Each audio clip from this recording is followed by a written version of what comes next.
Hello, this is Josh here from SquareRoute, and today I will be giving you a quick demonstration of one of our apps. This one is PathFindr.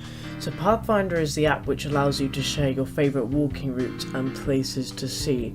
We've developed it for both Android and Windows using, or should I say, the Universal Windows platform, using Xamarin Forms, which will enable us to target iOS later down the road. We'll go through the splash screen here and onto one of my favourite things I made, this loading screen, which is just really nice and elegant. And as you can see right from the get-go, this app is perfectly tailored towards the user experience and the user interface that is native with the Universal Windows platform, because that's what Xamarin Forms allows you to do. So on Android here we have the login screen, which is also exactly the same on the UWP version, and we provide a choice of 3 different authentication providers for the time being. You can use Facebook, Google, or an Outlook account. It's responsive, so it looks nicer, and it looks, well, nicer for the form factor if you have it landscape or on a larger screen. It goes into the loading screen here, which looks slightly different, but still similar, more native again to the Android feel, as we can see, with a slightly lighter background. Also, one thing to notice is the progress bar. On my phone it was red because that is the accent color I selected, whereas on here it's green because that is the color that we've chosen for the app. And if I were to run it on my desktop, which has a blue theme, that bar is blue. You can see it's the same page but native controls, a native feel. Android has the green title bar, whereas a Universal Windows platform app has the grey and the toolbar items at the bottom. So on both we have a hamburger menu. They both look quite similar. I put icons in the Android version. I tried with the UWP version, I didn't think it particularly worked. You can change a distance preference of how far away you would like them to be before you stop seeing them, in case you don't want to travel very far to go on a quick walk, things like that, and obviously logging out of your account. We can sort the routes by various criteria: closest first, the shortest, the longest, and alphabetical if you are so inclined.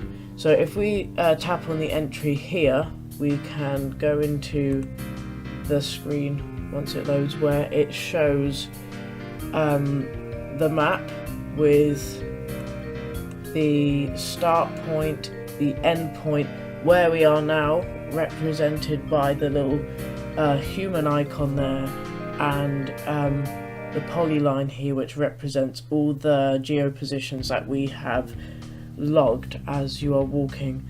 Now, one thing interesting to note about this is I managed to implement background location services, which means you can just set it to record the route, put your phone in your pocket, walk as if you weren't even recording it, take it out at the end, and everything has been saved. Basic information about the name, who created it, how long it is, and how long it takes, or the average time it takes for people to walk. Right now it's just the initial time it took, but as we introduce features, it should incorporate the average time it took for everyone who's walked it to walk it, and then you can see a more accurate representation of it. So this is the route creation page. I'll get it up on Android as well.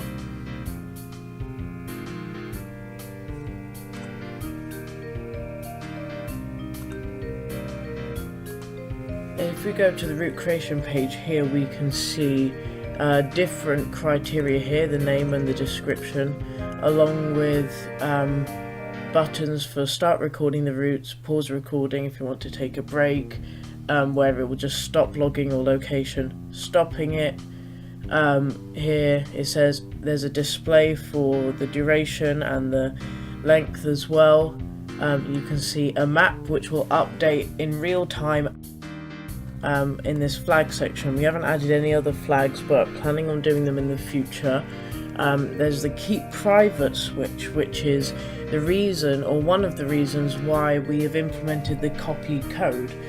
What this allows us to do is you can keep it private, you see the native toggle switch there, and allow you to share it with a select number of people who can just copy the code in, but no one else sees it in case it's maybe a sensitive location that you don't really want to share. With everyone, obviously, but with some people you might want to. Additionally, we have options to take or pick images from a library to upload, and they will be stored online and everyone else can access them as well. There will be many more features coming soon. I'm sorry that we can have more useful test cases to show some more real-world applications of PathFindr, but hopefully you can understand what this does and how cool it is. Thanks for watching.